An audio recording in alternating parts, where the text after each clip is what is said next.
Good. How's it going? How you doing? Good, you?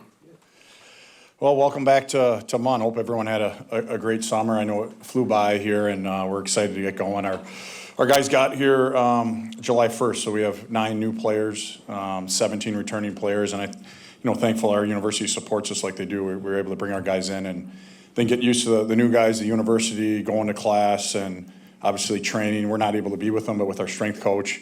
But I think most importantly is coming together as a team. Anytime you have new players and making sure they're comfortable and they can be themselves. And then the first day of school, we started practice. We're in limited hours right now, so we get 4 hours a week on the ice with our guys. So try to make the most of it. And it looks like the group has had a really good summer and improved in some areas we wanted to improve in, and looking forward to getting going. Guys, we have mics on both sides. I'm sure I've talked to you about this before, but the logic of not having full practices, I mean, you pretty much partial practice, limited practice going into the first game. What is the logic behind that? I'm not really sure, to be honest with you. I think we have a really long season, so I think when you look at the academic schedule, there's probably some of that where it is taxing. You look at when our guys get here. I mean, we practice Christmas Day, so they're here for a long period of time. And but I do think it's gotten better. You look when I played here, it was just captain's practice until you got out there a week before the game. Then you could practice. They started to implement where you could have, I think, 4 players on the ice at a time. And then now we get these 4 hours. And I do think if you run a good practice and it's fast-paced and organized, probably about an hour on the ice is about all they can handle at this time. So in a perfect world, I'd love us to be able to start. And, I think I talked to Coach Izzo about this. He's asked me the same question, actually. And, basketball seems to move the needle with some of these rules in football. And obviously they're getting more hours earlier and earlier, and I think that's the hope for the hockey crowd. Adam, you raised some eyebrows 2 years ago, and then of course blew the roof off last year. What is there any different approach this year, or do you talk to the players about how you're now the hunted? I mean, the women's soccer program's going through this, and the Lions are going through this. That those days are over. That people are gunning for you now, and is there a difference in your mentality with that, or you just play? Yeah, I think our approach has always been worried about things we can control, right? And that's on a daily basis, trying to be great, whether it be in practice or in the weight room or in the classroom. And I think we have the best example on campus of what a great program looks like, and that's Coach Izzo's program. And so that's our goal for our program. We don't want to just have a really good team. We want to be a great program. And I think early on we could talk to our guys about earning some respect, and I think I think we've earned some, but I also think it's a challenge to keep respect, and that's our challenge this year. And but I think that's for our group to understand, like we're tuning out all the noise. It's not about anything. We want things that have substance, and all that matters if we get better every day. And so far, since we started with the guys they have. Yeah, Coach, with Artie and Nash departing, those guys really contributed a lot last year from the blue line. Who are you really looking for to step up this year in those guys' spot?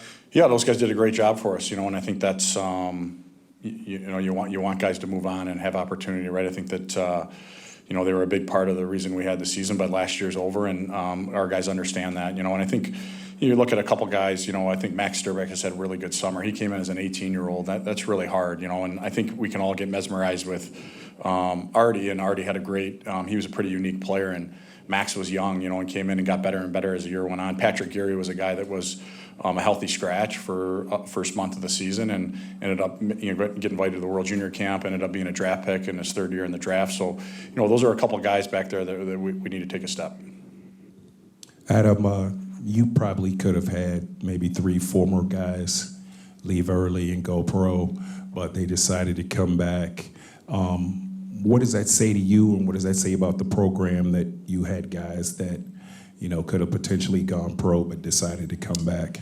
Yeah, it's I think we had 4 guys that had the opportunity to sign NHL contracts and decided not to. And one thing I give them credit. I think it's one of the hardest things for a young player to do is have patience, and they had enough humility to look in the mirror and say, hey, I could maybe go play some games at the end of the year, but I'm looking at having a career, and I need to get better. And I'd like to think that they're confident they can get better here. I think that the way we're supported, the way we feed our guys, the way we train, each guy has an individual development plan to try to help them play to their identity as a player and reach their goals. And that's something we don't take lightly too. Like a ton of respect for those guys, and we're going to give them every ounce of energy to help not only them achieve our goals but our team goals.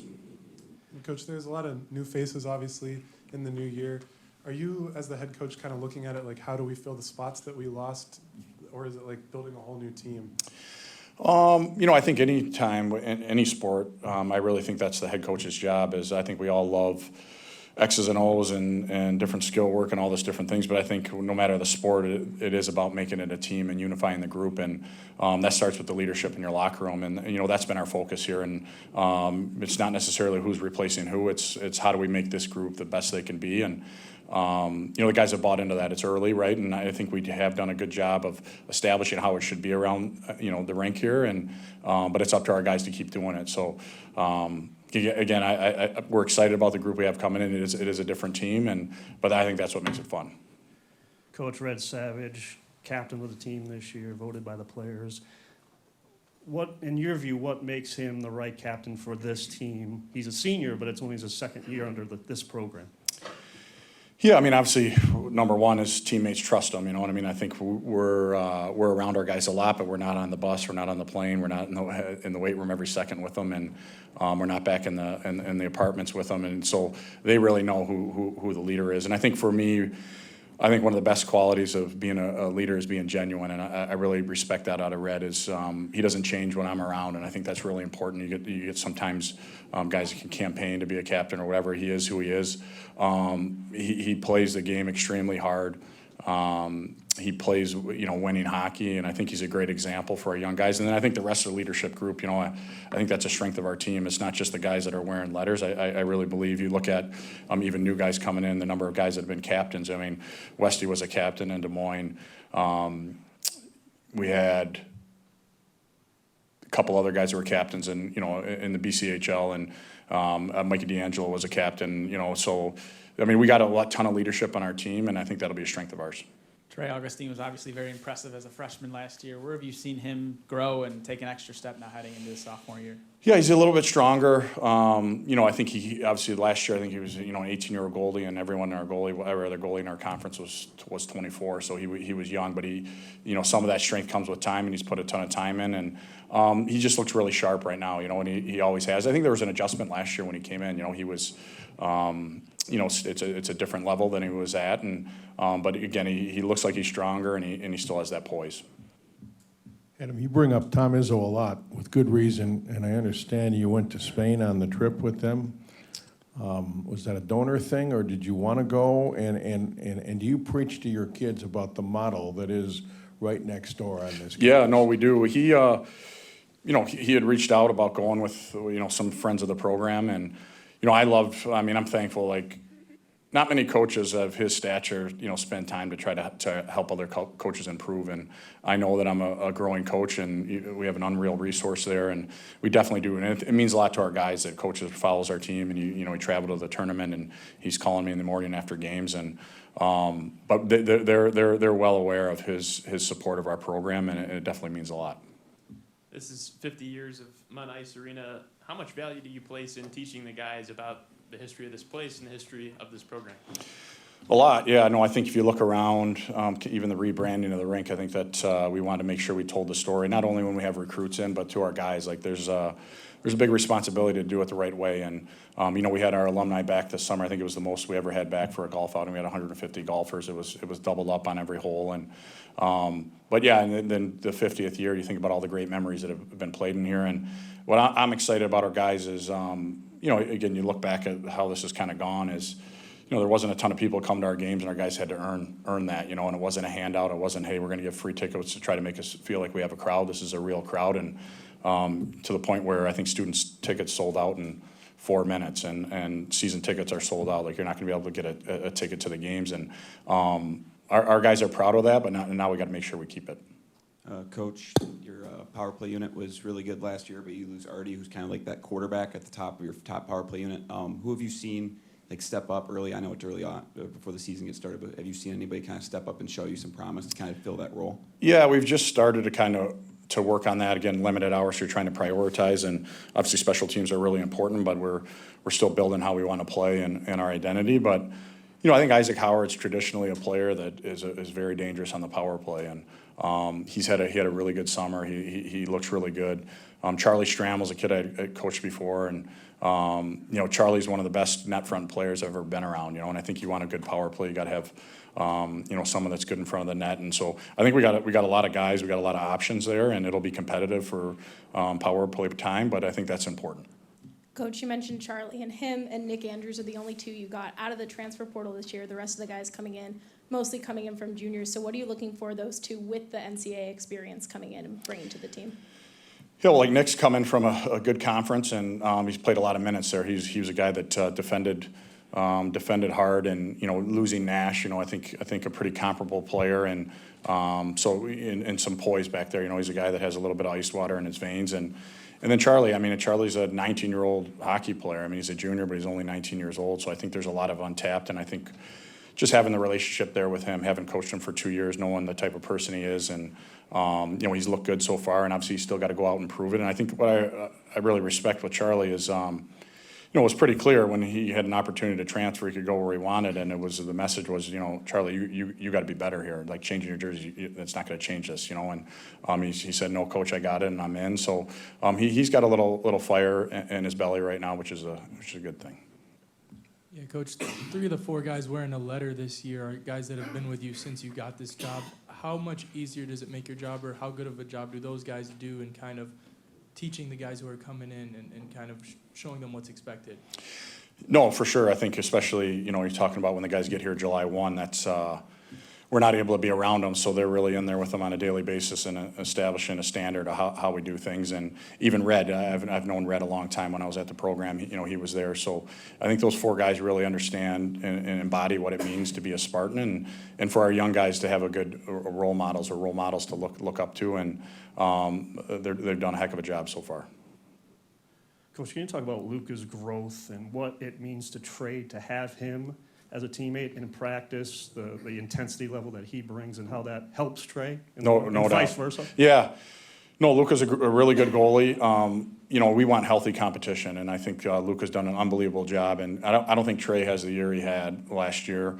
If Luka's having a pity party and feeling sorry for himself, he wants the net, he wants to play, and that's what we want out of our goalies. But it also needs to be a healthy one where he's genuinely happy if Trey plays well, and then being he does a great job of being ready. His number's called. We're confident he goes in, he'll do a good job. Back to that golf outing in that weekend. Anson was in town last week, and he was talking about, I get so sick and tired of talking about Michigan on the television. And I know you don't like to talk about yourself, but what was that like to have all the alumni around? I'm sure you got some pats on the back, but more importantly, to have them be here in numbers and feel proud of this program again. I think that second part is probably what is, it's not about me or anyone on the staff. It's about our program, right? And college hockey is really hard. It's really competitive, and it's not an easy thing to do. And we've got a lot of guys that have invested a ton of time and energy into the program, and we just want to make sure that they're proud. And again, we're gonna play this year, and we're gonna play hard every single night.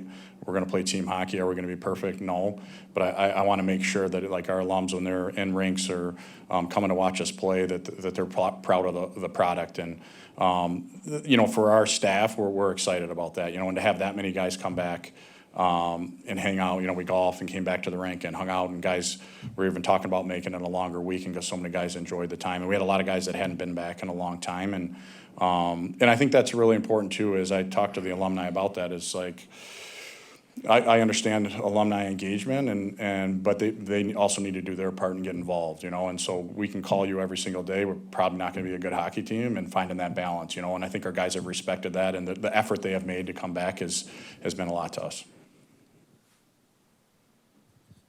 Coach, Lake Superior State first up for you guys. Obviously, a lot of history with Michigan State and Lake Superior State. A lot of history for you as well. How important is it to keep that old CCHA rivalry going? Yeah, I think it's great. We're excited about going up there. Obviously, a historical rival. I grew up in northern Michigan in Sheboygan, and that's really how I got introduced to college hockey. They were really, I think they won in '88, won in '92, lost in the finals '93, won in '94, and if we didn't go to a game, my brothers and I, we'd listen on the radio, and I got a chance to play there for 2 years, and then obviously, Ron Mason is the founder of the program. Coach Comley was his first captain, and then ended up taking over the program, and now coached by 2 great Spartans. Spartans and Damon Whitten and Mike York. So, yeah, and it's a great hockey town. I still have a ton of friends and family up there, and definitely looking forward to getting up there and playing. Catch any big fish this summer? Not the 30-incher. I was close a couple times. I took my boys with a buddy of mine. We fish up in northern Minnesota every year, so we've done that the last, 18, 19 years. I met him when I was coaching at Shattuck St. Mary's, and we've joked about starting a guide service up there at some point, but and then got up to my parents and fished. So to me, it's less about catching as it is being out on the boat and being able to spend some time with my boys. Adam, in the years ahead, major junior players in Canada might be eligible to play college hockey. What's your feeling on that, and how it'll affect your program and overall college hockey? Yeah, I mean, I think we're all looking for the best players we can get, and I mean, I may be a little bit slanted. I'm thankful for my time in USA Hockey, and I really, not that we're not, we're recruiting Canadian players, but, that would be my one concern as an American-born player, is it would make it tougher, right? I think if you look at the stats of in the CHL, there's 85% Canadian, but then when you're sitting on our seat, we got to take the best players, and if it opens up and the top players are available, we can get them. We're gonna go after them.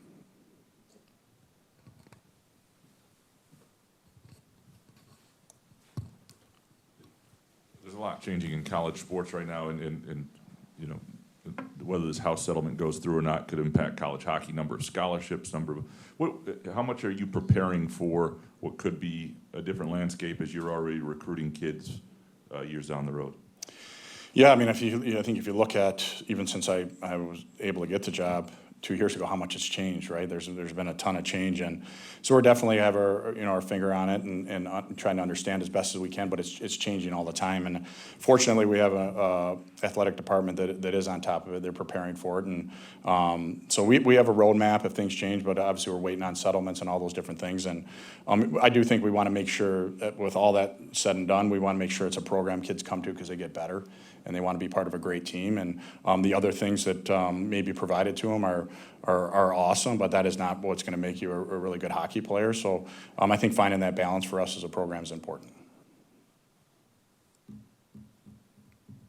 other questions? Good? Thanks, Adam. Thank you. Thank you, Coach. Yep.